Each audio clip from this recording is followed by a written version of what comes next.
Dimanche 16 avril 2023, Craignez Dieu et donnez-lui gloire. nous vous accueillons de nouveau sur votre chaîne Aventure dans la parole. Quel que soit l'endroit où vous êtes ou ce que vous faites actuellement, nous voulons nous arrêter avec vous et souhaiter que Dieu vous accorde discernement et sagesse par le Saint-Esprit dans sa parole. En ce jour, Le texte à mémoriser de cette semaine que nous vous invitons à dire avec nous se trouve dans Apocalypse, chapitre 14, le verset 12. c'est ici la persévérance des saints qui gardent les commandements de Dieu et la foi de Jésus. Nous vous invitons à le répéter avec nous. Apocalypse 14, le verset 12, c'est ici la persévérance des saints qui gardent les commandements de Dieu et la foi de Jésus. Dieu a-t-il tout fait pour sauver l'humanité? Dans le jugement, nos bonnes actions sont-elles importantes ou non? Notre reconnaissance de ce que Jésus a fait et continuera à faire, a-t-elle une importance dans notre engagement à le servir? Les réflexions de cette semaine nous aideront à répondre à ces questions. Et aujourd'hui, nous le ferons avec la séquence. Craignez Dieu. Le but du livre de l'Apocalypse pour notre génération est de préparer un peuple prêt pour le retour prochain de Jésus et à s'unir à lui pour transmettre au monde son message des derniers jours. Apocalypse révèle les plans de Dieu et démasque les plans de Satan. Le livre présente le dernier appel de Dieu, son message urgent, éternel et universel pour toute l'humanité.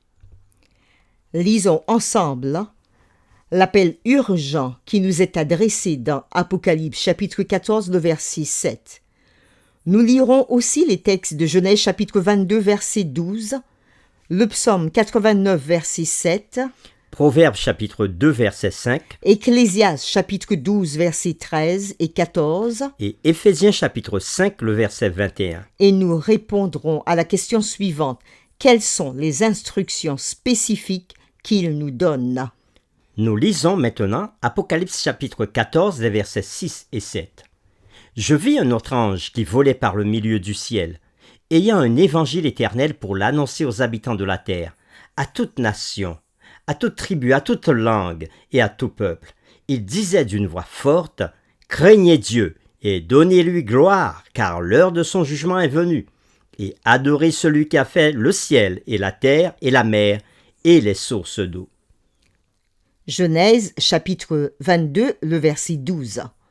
L'ange, qui s'adresse à Abraham, dit « N'avance pas ta main sur l'enfant et ne lui fais rien, car je sais maintenant que tu crains Dieu et que tu ne m'as pas refusé ton fils, ton unique. » Le psaume 89, le verset 7.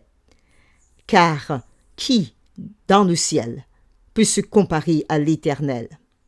Qui est semblable à toi parmi les fils de Dieu? Proverbe chapitre 2, le verset 5. Alors tu comprendras la crainte de l'Éternel et tu trouveras la connaissance de Dieu. Ecclésiaste chapitre 12, le verset 13 et 14. Écoutons la fin du discours. Crains Dieu et observe ses commandements. C'est là ce que doit tout homme.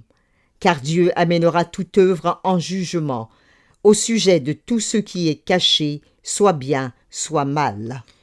Éphésiens chapitre 5, versets 20 et 21. Rendez continuellement grâce pour toutes choses à Dieu le Père, au nom de notre Seigneur Jésus-Christ, vous soumettant les uns aux autres dans la crainte de Christ.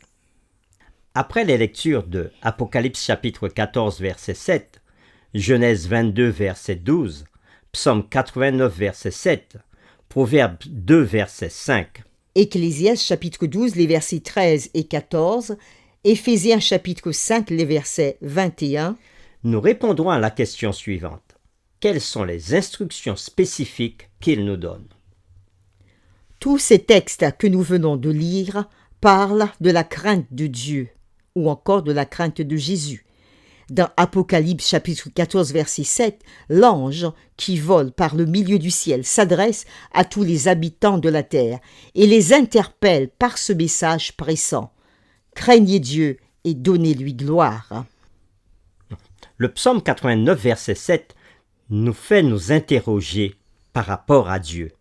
Qui peut se comparer à Dieu? Qui est semblable à Dieu? Proverbe chapitre 2, le verset 5. Dans ce chapitre, le roi Salomon, dans toutes ses réflexions sur la vie, le passé, le présent, le futur, arrive à cette conclusion qu'il nous dit dans Proverbe chapitre 2, le verset 5. Alors, tu comprendras la crainte de l'Éternel, et après cela, tu trouveras la connaissance de Dieu. Et toujours le roi Salomon, dans Ecclésiaste chapitre 12, versets 13 et 14, il dit ceci à la fin de tout discours. « Crains Dieu et observe ses commandements, c'est là ce que doit faire tout homme. » Dans Éphésiens 5, le verset 21, l'apôtre Paul exhorte les croyants à se soumettre les uns les autres dans la crainte de Christ. Mais notre question est celle-ci. Qu'est-ce que la crainte de Dieu?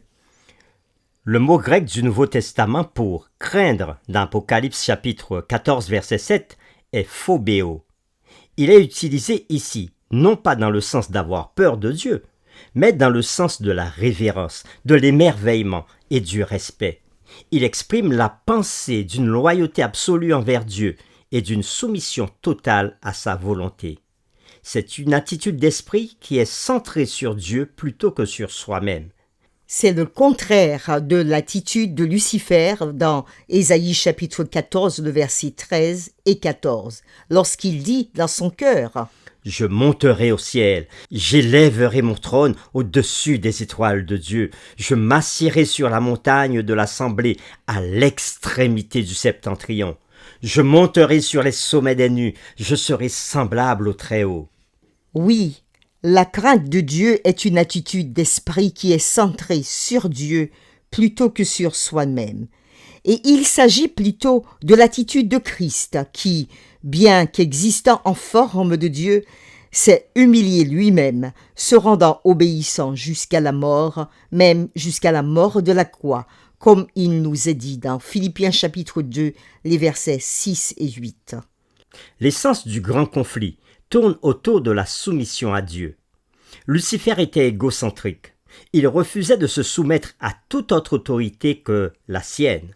Plutôt que de se soumettre à celui qui est sur le trône, Lucifer voulait gouverner depuis le trône. En termes simples, craindre Dieu, c'est le placer en tête de nos pensées. C'est renoncer à notre égocentrisme et à notre orgueil et mener une vie entièrement consacrée à lui. Et cela doit évidemment être important, car ce sont les premiers mots qui sortent de la bouche du premier des trois anges. Nous devons donc y prêter attention. Pour terminer, réfléchissons à cette pensée. Quelle a été votre propre expérience de la crainte de Dieu? Comment expliquerez-vous à quelqu'un de manière positive pourquoi la crainte de Dieu est une bonne chose? Nous vous invitons à prier avec nous. Dieu de grâce, Dieu de bonté, Dieu grand et fort, Dieu tout-puissant, c'est vers toi que nous voulons nous tourner aujourd'hui, avec un esprit de crainte, un esprit dans lequel nous ne sommes pas tournés sur nous-mêmes, mais tournés sur toi, toi qui es créateur de toutes choses. Et nous voulons reconnaître que tu es plus grand que nous en nous inclinant devant toi aujourd'hui. Nous voulons nous humilier comme Jésus lui-même et non pas être orgueilleux comme Satan et tourner vers nous-mêmes. Nous voulons, à travers nos pensées, à travers nos actions, montrer que tu es le maître de nos vies et ne pas prendre toute la place nous-mêmes. Puisses-tu écouter notre prière, nous bénir et nous fortifier en ce jour. C'est au nom de Jésus que nous t'avons prié. Amen.